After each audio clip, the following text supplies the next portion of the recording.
지식의 절제를, 절제의 인내를, 인내의 경건을 이렇게 말씀하셨죠. 생각을 해보셔요. 하나님의 말씀대로 산다라는 거, 그리고 내가 모든 생활을 통제하고 절제하고 산다라는 거 쉽습니까? 어렵습니까? 어렵죠. 그러니까 좁은 길이라니까요. 그러니까 하나님이 뭐라고 말씀하셔요? 인내하라고 말씀을 하시는 겁니다. 쉬운 길이면 참으라고 뭐하라고 말씀하셔요? 쉽지 않은 길이니까 참으라고 얘기하시죠. 그래서 우리 히브리서 12장 1절 말씀에도요. 그러므로 너에게 둘러싼 허다한 증인들이 있으니 모든 무거운 것과 얽매이기 쉬운 죄를 벗어버리고 너희 앞에 당한 경주를 너희 인내로서 너희 앞에 당한 경주를 경주하며 이렇게 얘기하시거든요. 그 경주를 잘 당하기 위한 또 다른 방법도 인내를 얘기를 하는 겁니다. 힘든 길이기 때문에 인내해라 얘기하시는 거예요. 그런데 우리가 어떤 어려운 일을 딱 만났을 때요.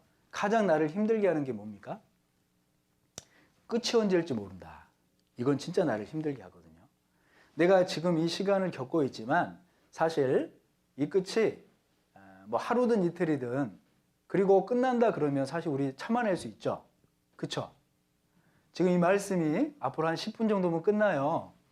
그러면 어때요? 우리 마음에 소망이 되죠? 이 말씀이 언제 끝날지 모르겠다 그러면 얼마나 힘들겠습니까? 하지만 제가 10분 안에 끝내드릴게요. 그러니까 집중하셔요.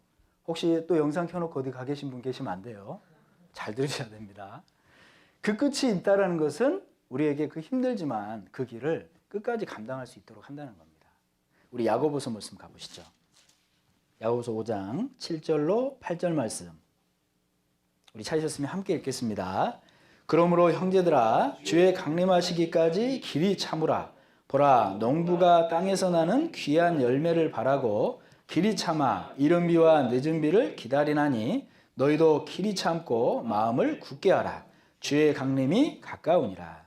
이 말씀은요. 재림을 소망하는 인내와 믿음에 대해서 얘기하고 계시는 겁니다. 그러면서 정말 주님 오실 날이 가까웠으니까 이 힘든 길이지만 끝까지 참고 마음을 굳게 해라. 얘기하고 계시는 거예요. 인내를 강조하고 계시는 말씀이라는 겁니다. 그리고 또 우리가 이 인내하라고 하나님의 말씀은요. 어려운 길이지만요. 이것이 사실은 은혜이기 때문에 인내하라고 얘기하시는 거잖아요. 우리 다윗이 사울에게 몇 년 쫓아다녔습니까? 쫓겨다녔습니까? 10년의 세월을 쫓겨다녔습니다. 얼마나 힘들었겠어요. 늘 이 죽음이요. 나와 한 걸음 차이다라고 얘기했을 만큼 죽음에 대한 위협, 얼마나 먹었겠어요. 늘 굶주렸고 제대로 자지도 못했을 거고 정말 그런 시간을 10년 가까이 보낸 겁니다.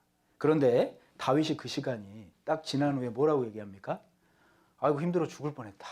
이렇게 얘기해요? 아닙니다. 그 시간이 하나님이 나를 후히 대접한 시간이다라고 얘기를 하잖아요. 은혜라는 걸 분명히 깨달았습니다. 우리 때로는 신앙생활 가운데 어려움의 시간이 있습니다. 그런데요. 그것이 하나님이 나에게 주신 은혜라는 걸 잊잖아요. 그건 못 버텨요. 하나님이 오히려 내 신앙을 위해서 단련하는 시간이고 오히려 나에게 주시는 은혜의 시간이다라는 것을 내가 기억하지 않습니까? 그러면 이겨낼 수 있습니다. 그리고 그 시간을 딱 통과하고 나서 어떤 간증들을 해요? 정말 그 시간을 통해서 내가 하나님을 배워간다라고. 내가 그 시간을 통해서 내 신앙이 요만큼은 그래도 자랐노라고. 이렇게 간증하지 않습니까?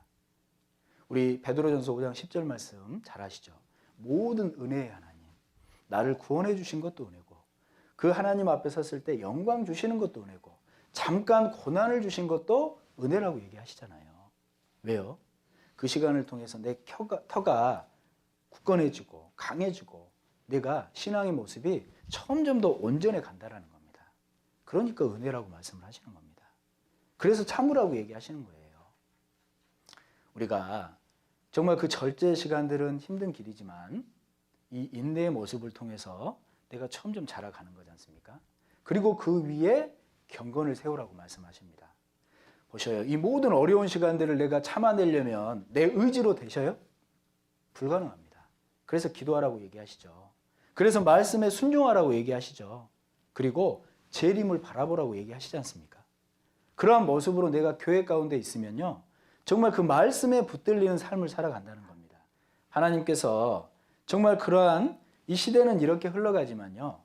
우리가 이 시대의 그 흐름에 맞춰서요. 같이 흘려가서 살면 안 된다는 겁니다. 거슬러 살기를 원하시는 거예요. 내 의지로 되는 것이 아니니까 말씀에 붙들려 살기를 얘기를 하시는 겁니다. 그게 경건의 능력 아닙니까? 거룩한 척, 경건의 모양만 얘기하는 것이 아니라 실질적 하나님 말씀에 붙들려서 시대는 이렇게 흘러가지만 그리스도인들은 이러한 모습에서 철저히 구별되어 살아가기를 원하시는, 말씀에 붙들려 살기를 원하시는, 이게 바로 경건의 능력이라는 겁니다. 그 절제까지의 모든 탑을 쌓다 보면 하나님에 대한 경건의 모습이 사실은 조금씩 갖춰질 수 있다는 거죠. 우리가 그런 경건의 능력, 경건의 모양은 버리고요. 그 능력인 말씀에 붙들려서 하나님과의 관계 가운데 살아가기를 원하시는 거지 않습니까?